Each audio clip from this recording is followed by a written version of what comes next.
Hello everyone! So, eto nga po, kahapon po ay pumunta kami sa Starkville kung saan kumuha po kami ng SS number sa aming tatlo, akin po, kay Jade at kay Gavin, at tinahak namin itong Natchez Trace or ang tinatawag nila dito na Old Natchez Trace or Old American Indian Trace, okay?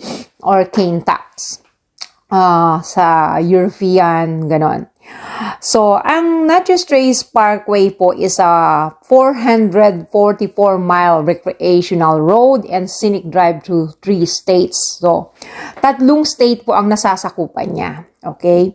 So, kung makikita niyo po, napakaganda ng lugar. Napakaganda ng lugar po talaga. As in, talagang well-maintained at according to team, syempre, reliable naman si Tim, no? So, hindi siya allowed daanan ng mga truck. So, kung mahuli ka na dumadaan dyan sa Natchez Trace, so, syempre, pwede kang mabigyan ng fine. So, isang napakagandang daan po at talagang well-maintained. So, ano ba yung mga pwedeng gawin sa Natchez Trace? So, pwede ka po diyang mag-biking, mag-camping. Meron po siyang mga area na pwede kang mag-camping.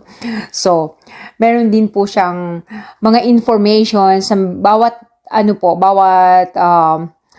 daan na maano mo, merong kang makikitang information patungkol sa Natchez Trace. So,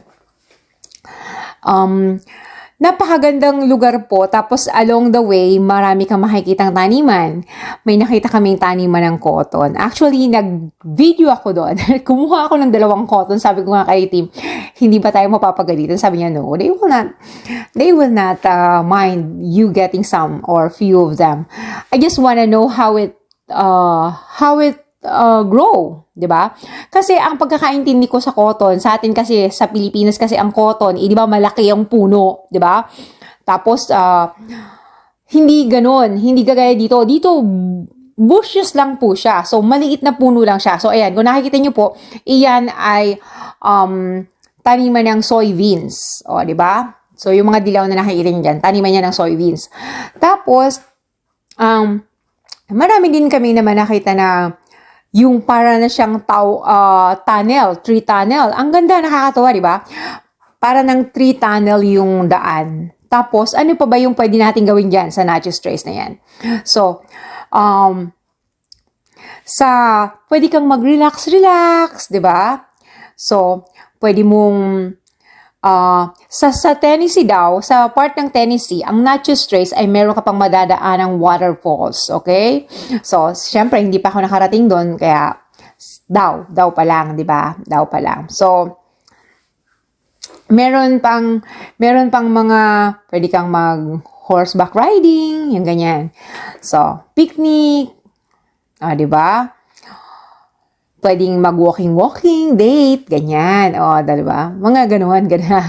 So, pero napakaganda po talaga. Napakaganda ng lugar at napakalilim. Yun nga lang, kung nagmamadali ka, hindi ka pwedeng dumaan dito sa Natchez Trace kasi ang speed limit po ay 50 km per hour.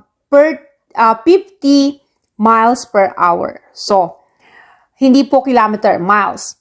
So, kung 50 miles per hour po, at nagmamadali ka, so from Tupelo to somewhere, at dadaan ka dito, aabutin ka na ng 1 oras. So, kung halimbawa umalis ka sa inyo ng mga 7 o'clock, at ang pasok mo ay 8 o'clock, expect na delay ka, or late. Okay? So, something that you should take in consideration kung ito ang gagamitin mo. Tapos, nung dumaan po kami dito nung isang araw ay ginagawa yung kalsada. Pero napakabilis po nilang nagawa kasi kung nakikita nyo ngayon, wala na. Open na uli yung road. So, talagang pinipreserve nila at inaayos nila. So, meron silang old race walk, old race drive, old race milepost, may footstep through History Trail, milepost, old trace at the Meriwether Lewis Death and Burial Site, may Dogwood Mud Hole, di ba? May Metal Ford, So, maraming ano. Tapos yun, yung binabasa namin yan ni Tim, actually ay Old Trace yan. Old Trace milepost. So, nakalagay yan na preserve his 2,000 foot long section of the original Old Natchez Trace, which follows a ridge 300 feet above the Duck River. A 10 to 15 minute stroll will take you to the end of the trail and back and provide a change of pace from driving. As you walk the Old Trace, imagine the ordeal of early 18,000 travelers who had to make 20 to 30 miles a day on foot or horseback. So, yan yung nakalagay po dyan. So, ang nag-provide po ng information yan ay siyempre yung United States Department of the Interior National Park Services. So napakagandang information po niyan at napakagandang malaman natin. So ako bilang isang bagong salta dito sa Amerika or bagong salta nga, tama nga, bagong salta tawag doon. Bagong salta dito sa Amerika, siyempre gusto kong malaman yung history. Gusto kong maintindihan how they started. Isa talaga ako na mahilig ako sa history at gusto kong malaman yung culture nila, yung mga food nila, lahat yan. Gusto kong matutunan. So, syempre. So, pag halubilo na tayo sa kanila, syempre, gusto natin, alam natin lahat ng informasyon. And, wala po akong masay, kundi salute ako sa kanila. Sobrang busy ng mga tao, pero napakababait naman nila. So, siguro, yung area namin, kasi medyo conservative. Tapos, very friendly yung mga people. Tapos, yung mga neighborhood namin, kahit magkakalayo ang bahay namin, parang magkakabarangay, alam niyo po yun? Yung magkakabarangay lang kami na, hi, kumusta ka na? Yung ganon. So, isa yun sa nagustuhan ko dito.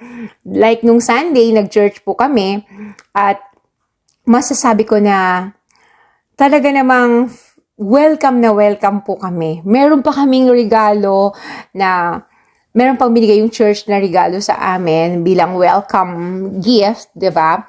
Tapos, yung mga bata, talagang inano nila, winelcome din nila. Some trees leaning on the road. So,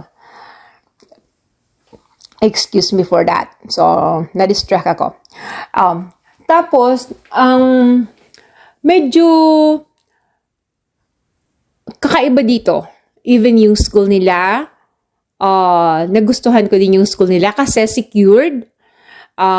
Alam mo na safe yung anak mo kasi may pulis sa labas. Merong yung door nila is talagang hindi ka pwedeng pumasok kung hindi ka naman talaga estudyante doon. Maliban ng pinapasok ka. Tapos, bulletproof yung lahat ng window nila, even yung door. Then, palalabasin lang yung mga bata kapag time na. So, as parents, kailangan kung susunduin mo ang anak mo, maaga pa, nandun ka na, nag-aantay ka na.